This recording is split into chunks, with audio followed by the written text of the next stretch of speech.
Lazio itu penuh tim bintang waktu itu tuh. Di tangan siapa? Eriksen, Sven-Goran Eriksson, itu ada Salah, Veron dan lain-lain itu. Pavel. Iya, Nedved. Itu jadi unggulan. Sebenarnya juga hampir sepanjang musim dia mimpin klasemen, tapi terus di akhir-akhir dia malah banyak kepleset dan itu dimanfaatin Milan sih waktu itu. Tapi bedanya sama zamannya Milan 99, Mas Adit, Lazio itu malah posisi 2 ya, kebalikan ya. Jadi Juve-nya lagi posisi atas terus ya. Iya, benar. Yo, kembali lagi di Espresso, sebuah obrolan yang sedikit pahit tapi apa penonton? Nggak bikin asam lambung. Lagi-lagi password quiz. Kali ini ditemani oleh Mas Adit Cenko dan juga Labib dari Gara-Gara Bola. Apa kabar Labib? Baik, Chan. Pasti pendengar Gara-Gara Bola udah pada tahu lah ya. Di YouTube juga dia udah famous loh. Kali ini dia tidak kita ajak bahas bola lokal, kita ajak bahas Serie A nih. Boleh. Apa? Mengembalikan memori nih ya. Iya. Back to Magnificent Seven. Nah kan nih termasuk musim yang agak sengit nih di musim ini nih. Nah kita mau flashback di musim-musim keberapa sih yang Scudetto-nya tuh sampai terakhir nih. Yang paling lu kenang lu deh, Bib. Kalau gua pribadi, karena gua suka sepak bola Italia dan kebetulan pendukung Juventus, gua pasti bakal ingat 5 Maggio 2002. Waduh, Ronaldo botak menangis saat itu. Karena Poboski kurang ajar. Kalau Mas Adit, momen Scudetto paling diinget kapan? Yang paling gue inget ya tahun 99 waktu Milan memastikan gelar Scudetto itu di Renato Curi di Perugia juga. Itu selisih kalau nggak salah 1 atau 2 poin atas Lazio. Berarti kita bahas yang paling Mas Adit inget tuh kali ya. Boleh. 99 itu Milan ngambil pelatih dan bintang-bintang dari Udinese sebelumnya itu. Iya, musim pertamanya Alberto Zaccheroni. Iya. 3-4-3 murni. Iya, 3-4-3. Sayapnya ini Leonardo. Awalnya sayap ya? Jadi gini, awalnya itu si Zaccheroni benar-benar pakai 3-4-3 dengan Leonardo, Weah sama Bierhoff di depan. Tapi kemudian itu kurang jalan sampai di paruh musim itu kan Milan itu ketinggalan cukup jauh ya. Terus sebenarnya kunciannya itu ketika si Zaccheroni mencadangkan si Leonardo dan masukin Boban dan formasinya jadi kayak diubah sedikit, Boban ditarik ke posisi trequartista. Duetnya itu Weah sama Bierhoff itu udah mulai bagus dan Andres Guglielmin Pietro alias Gulli itu juga jadi salah satu bintang. Jadi wingback kiri. Gulli yang tuh ya. Iya. Terus di musim itu sebelumnya kan sebenarnya yang leading tuh Lazio ya? Iya, Lazio. Kalau kata Bung Ray, Lazio itu penuh tim bintang waktu itu tuh. Di tangan siapa? Eriksen, Sven-Goran Eriksson, itu ada Salah, Veron dan lain-lain itu. Pavel. Iya, Nedved. Itu jadi unggulan. Sebenarnya juga hampir sepanjang musim dia mimpin klasemen, tapi terus di akhir-akhir dia malah banyak kepleset dan itu dimanfaatin Milan sih waktu itu. Terus di tahun itu juga tuh Parma, Fiorentina juga lagi gacor tuh sebenarnya. Iya, lagi bagus-bagusnya juga. Si Milan sempat dibantai 4-0 Mas ya? Dibantai 4-0 sama Parma. Iya, benar. Benar. Itu gue inget tuh. Terus akhirnya di berapa game terakhir? 6 ya? 6 game terakhir tuh Milan menang beruntun. Tapi itu sebenarnya kalau gue sih ngelihatnya waktu Milan Scudetto 99 itu lebih banyak ke faktor mental sih, mental pemain yang udah teruji gitu. Makanya terbukti pas musim berikutnya itu kan gagal kan Zaccheroni dipecat gitu. Jadi bukan karena sistem yang udah oke, tapi karena mental juara aja kalau gue bilang. Itu kalau nggak salah titik baliknya pas Milan leg kedua lawan Parma tuh Mas. Iya. Yang Maldini golin tuh ya? Iya, yang Maldini golin sama terakhir yang golin si Maurizio Gans. Anaknya udah main loh kalau itu. Iya, anaknya udah main juga. Maurizio Gans. Terus ya udah di musim selanjutnya Lazio tuh kejar-kejarannya sama timnya Labib. Sama Juventus. Tapi bedanya sama zamannya Milan 99, Mas Adit, Lazio itu malah posisi 2 ya, kebalikan ya. Jadi Juve-nya lagi posisi atas terus ya. Iya, benar. Yang lumayan leading Juve waktu itu. Juve, pokoknya pertandingan penentunya ya di pekan 34 karena waktu itu Serie A masih 18 tim jadi 34 match. Iya. Itu adalah tragedi si Kuri ya. Renato Kuri lagi. Renato Kuri juga sebenarnya. Sama. Itu waktu itu si Materazzi masih di Perugia tuh. Masih. Iya, masih. Iya. Tapi yang golin bukan Materazzi sebenarnya. Ada satu pemain yang yang sebenarnya cukup biasa-biasa aja namanya sih. Underrated kali ya. Dia nggak begitu terkenal namanya gitu. Tapi tiba-tiba di momen yang menentukan dia bikin gol yang akhirnya bikin Lazio ngegeser Juve waktu itu. Tapi emang itu tragedinya semakin dramatis di Stadion Renato Kuri itu banjir hujan karena hujan terus banjir dan Perugia itu sempat unggul di interval pertama babak pertama masih 15 menit awal. Seingat gue ya kalau salah dikoreksi, pokoknya masih unggul. Abis itu Juve yang dikomandoi oleh Zinedine Zidane bener-bener nyerang pagi siang sore itu. Itu dari tapi bolanya mandek sampai gelap itu di Renato Kuri nggak ada yang gol. Bolanya mandek ya. Mandek gitu gila itu. Baiknya kan Materazzi terus kiper siapa? Mazzantini sih ingat gue tuh. Mazzantini. Orang tim ofisial aja pada pakai payung di pinggir. Iya benar. Itu hujan lebat tuh. Lebat banget itu. Itu Lazio-nya udah main duluan ya? Kayaknya udah iya main. Kan? Ada jeda berapa menit gitu. Maksudnya cuman dalam waktu bersamaan tapi ada jeda. Udah selesai duluan ya. Lazio-nya menang. Karena cuaca kan waktu itu. Benar. Makanya si Juventus itu ngotot batu pas menit-menit terakhir tuh. Tapi ya tragedinya kayak gitu. Ya emang Juve waktu itu menurut gua emang di musim tersebut ya di musim 2000 emang apa sih Juve kipernya capek banget emang gua akuin tuh. Emang kiper terjelek selama Juve selama 20 tahun itu di 2 musim itu tuh. Kesel banget tuh, tinggi doang. Edwin. Ini legendnya MU. Legend MU. Edwin kacau. Legend pulang. Tahun 2000 dia juga kalah lawan Italia kan? Oh iya. Besar. Kena chip sama Francesco. Sama Totti. Iya. Totti. Sial banget dia emang. Itu tahun 2000 tahun kelamnya Van der Sar lah ya. Bisa dibilang. Iya kan? Bisa dibilang. Terus selanjutnya yang cukup ketat tuh pas Juve juara ya. Juve juara 2002. Tadi kita sempat bahas tuh. Pas Ronaldo botak nangis. Itu kan musim terakhir kan tuh. Musim terakhir sebelum pindah ke Real. Iya.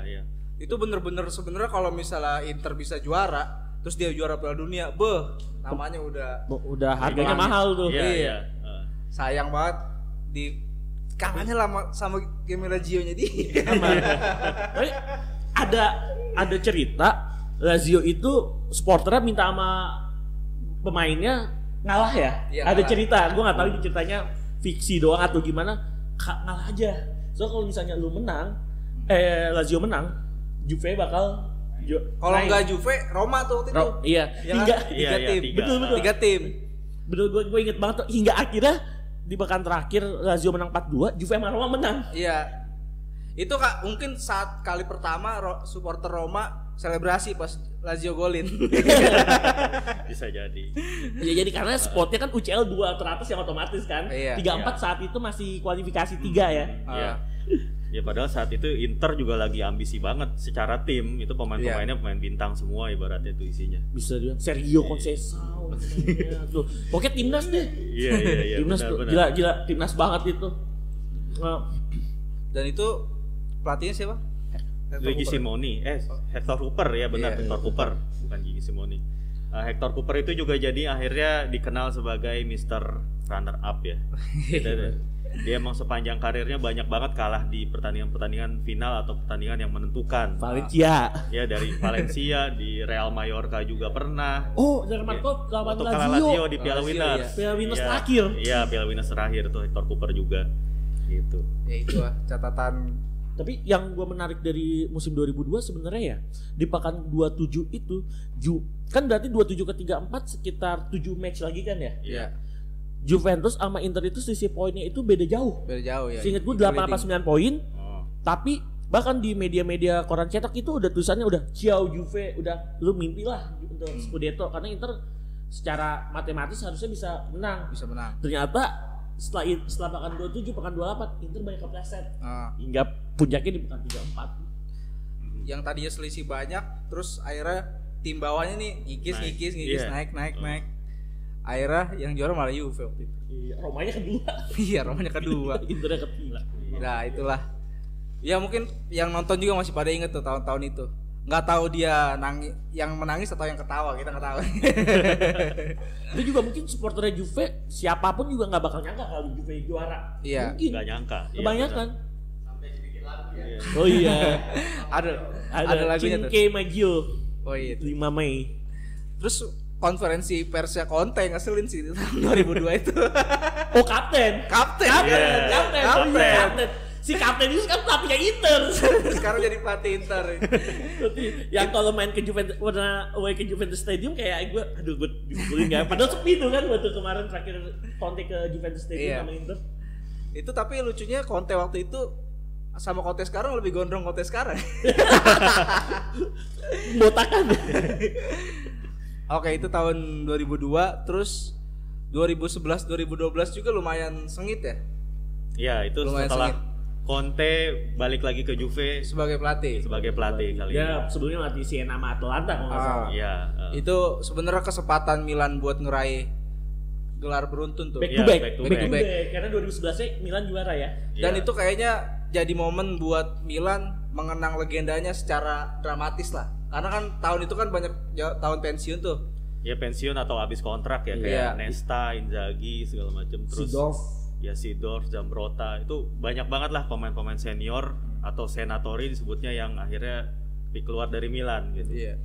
Sebenarnya Milan punya peluang buat jaga harapan sampai giornata terakhir. Kalau misalnya Derby della Madonnina menang.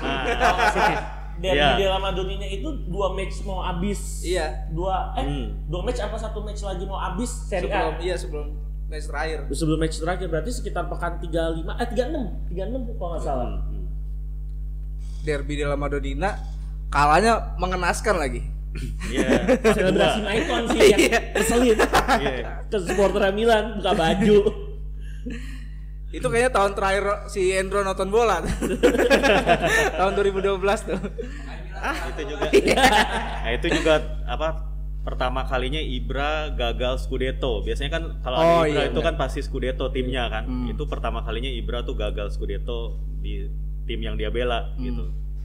Ya udahlah. Dan setelah itu Milannya terpuruk, Juve-nya masih mantang terus nih. Itu Juve kayak itu titik baliknya Juve itu banget. Titik balik. Dan Nah, sebaliknya Scudetto titik baliknya Milan juga. Untuk Juve itu di musim itu 23 kali kemenangan, 15 kali seri unbeaten. Dan tapi yang lucunya top skor Juve itu nggak ada yang lebih dari 13 atau 14 gol. Jadi rata. Fucini, Matri itu golnya tuh cuma 10, 11. Iya. Dan gue inget tuh Conte selalu ganti striker tuh. Selalu kan. Iya. Bahkan di pekan pertama di musim 2011-2012 lawan Parma formasinya 4-2-4. Langsung 4-2-4 kan. Kalau diingat Mas Adit Iya, dulu. 4-2-4 waktu. 4-2-4 gandengnya Marquisio loh. Iya. Kuat juga Marquisio. Iya, Berdua sama Vidal. Akhirnya tuh jadi musim yang manis juga buat Del Piero ya. Oh iya, juara di tahun terakhir sama Juve. Cetak gol di pekan terakhir. Cetak gol lawan Atalanta ya. Terus Inzaghi juga manis. Inzaghi juga. Iya.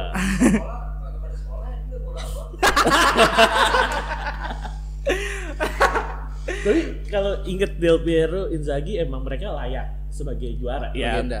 Legenda karena juara dunia 2006. Terus habis itu gelar mereka berdua cuma kurang di ini doang, Euro doang. Iya benar. Euro, bener. Nyaris doang. Nyaris. Aduh, detik sama kita. Will talk bangsa. Itu tahun 2000 juga sedih juga Itali. Iya benar. Itu golden goal mulu kalahnya. Tapi kalau diinget-inget di tahun-tahun tersebut Itali klub bahkan negara tuh luar biasa dayanya ya. Luar biasa.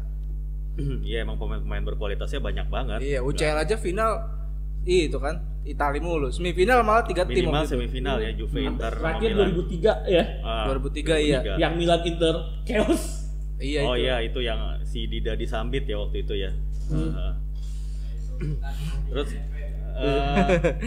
ada satu momen sih sebenarnya tuh di musim 2012 juga tuh. Yang nggak pernah dilupain sama Milanisti sampai sekarang. Gol hantu. Waduh. Tapi ngomong gol hantu ya. Itu yang skornya kan satu sama ya? Satu sama. Itu Milan itu benar-benar emang Bonucci setan. Itu golnya Milan tuh emang di flag ya. Bonucci buang bola kena pemain Milan. pemain Milan nge-shoot deflect Bonucci. Iya. Kesalahannya 2 kali emang udah apes Bonucci harus jadi itu Nocerino yang golin. Nocerino. Dan Nocerino kayak nih gue Nocerino yang lu buang nih. Kan dia selebrasinya berapi-api tuh.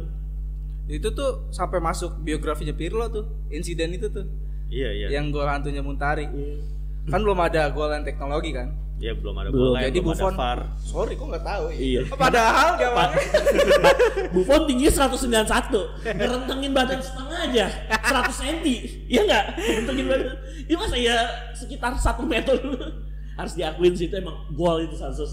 Harusnya gol ya. Iya itu, dan sampai sekarang masih suka dibahas ya. Padahal di pertandingan itu juga ada golnya Matri yang offside. Ya, harusnya kan gol. Tapi dianulir juga karena offside. Enggak apa, kan kalau nggak salah golnya Muntari dulu ya Bang Adit ya? Iya. Baru golnya Matri. Iya itu dianggapnya kalau itu Muntari gol jadi Milan tuh unggul 2-0, hasil pertandingan bisa berbeda. Iya, bisa berbeda. Bobot golnya ya. Iya, bisa dianggap begitu. Tapi ini Mas Adit termasuk Milanisti yang memaafkan Buffon apa yang masih dendam sama Buffon? Udah lama juga lah gitu. Karena masih banyak yang dendam sama Buffon tuh, yang gue lihat di Twitter. Ya, biasa lah itu mah. Ya bingung juga sih saat itu. Iya. Terus ya musim ini nih, ini juga terbagi kedua kubu nih, Bib. Ada yang menyalahkan Sarri, ada yang memaafkan Sarri. Oke. Nah, lu termasuk yang menyalahkan Sarri atau memaafkan? Kalau gue sebenarnya kalau menyalahkan nggak bisa disalahkan. Sarri itu kalau dibilang record, dia pelatih dengan poin terbanyak setelah 30 pertandingan setahu gue. Iya. Dibandingin 31 pertandingan selain Conte sama Allegri, Sarri paling cepet dapatnya. Tapi setelah dapat rekor itu, kenapa lu seri mulu sama Sassuolo sama ya Atlanta sama Sassuolo udah gue tahu lah kuda hitam. Iya. Tapi mungkin pemainnya yang nggak klop dengan formasi yang diterapkan Sarri bersama Juventus. Sarri itu butuh pemain kayak Jorginho atau Verratti yang bisa mainin bola dari nge-build up dari bawah. Sedangkan Juve gelandangnya gelandang berantem semua istilahnya. Kayak Boni tuh temen gue tuh. Tukang pukul doang. Matuidi, Bentancur. Iya. Bener-bener cuma punya Pjanic. Kalau Pjanic lagi off day kan nggak ada pengganti sepadan. Udah Juve kayak main Liga Indonesia cari sayap aja tuh, Ronaldo Douglas sama satu lagi Berna begitu lagi dribblenya. Kadang-kadang Cuadrado inisiatif sendiri tuh, bawa bola aja, lurus aja. Ya, kayak Cuadrado udah inisiatif, udah di depan udah nyari Ronaldo mana? Nyari aja Ronaldo udah. Aduh ya ampun. Ya gue ingat Cuadrado tuh mirip kayak si Valencia waktu di MU. Luis Valencia. Larinya bagus. Terus kalau umpan silangnya sebenarnya Cuadrado lebih bagus. Cuman kayak soal decision makingnya aja sih gua rasa Cuadrado yang agak kurang gitu. Dibandingin Antonio Valencia ya. Iya. Dua-duanya sama-sama dari Latin lagi ya. Kolombia sama Ekuador. Lagi pula Cuadrado sebenarnya fullback paksaan sih kalau menurut gua. Iya. Kan? Harusnya kan sayap. Iya, penyerang sayap, pemain sayap dia. Pemain sayap. Bukan di Fiorentina 2 tak masalah dia tuh sayap. Iya benar salah. Sama Vargas dia. Tanya sih kalau masih ingat. Juan Vargas Chili tuh kalau masih pada ingat tuh. Tapi kalau ngeliat Juve ya harusnya kalau Juve mau berbenah pertahanin Sarri atau ya datengin pemain yang sesuai dengan kriteria Sarri ya. Mas Adit ya di musim depan yang bisa megang bola sebagai DMF. Mungkin kayak Sergio Busquets yang tipe gitu. Kayak Sergio Busquets, Jorginho atau enggak satu lagi Marco Verratti. Tapi Arthur kira-kira sanggup gak? Arthur itu kayak Patricio kalau gue lihat mainnya tuh, gelandang box to box. Iya, lebih mobile ya. Lebih mobile banget. Kalau soalnya Boni termasuk yang tidak bisa memaafkan Sarri kalau Juventus misalnya tahun ini gagal juara. Ya mungkin kan kalau Boni ya itu kan pendapatnya Boni. Kalau pendapat gua Sarri kasihlah kesempatan ya Juve minimal ya ganti pemain lah. Karena mungkin ya sisa-sisa yang tahun lalu ya. Sisa-sisa Allegri. Banyak kan sisa-sisa Allegri dan juga udah pada tua juga sih gelandangnya. Iya, gelandang atau Matuidi, Pjanic udah pala 3. Kedira. Kedira masih ada gue sampai. Kedira langganan BPJS doang.